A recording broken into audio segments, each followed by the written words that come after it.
माई सबके श्रद्धा पूरा करेली। नवरात्र में पाठ रखौले बानी, पूरा माई में नैया लगौले बानी, कृपा माई के कब परवाल होई।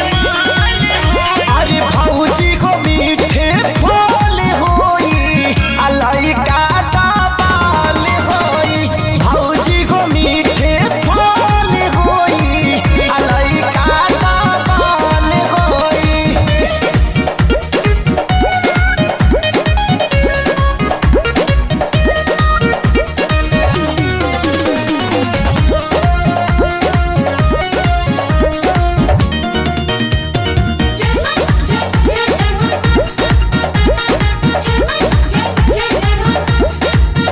साल शादी के चौथा बचढ़ल, हमर गोदिया अभी लेना भरल, कौना आँखी से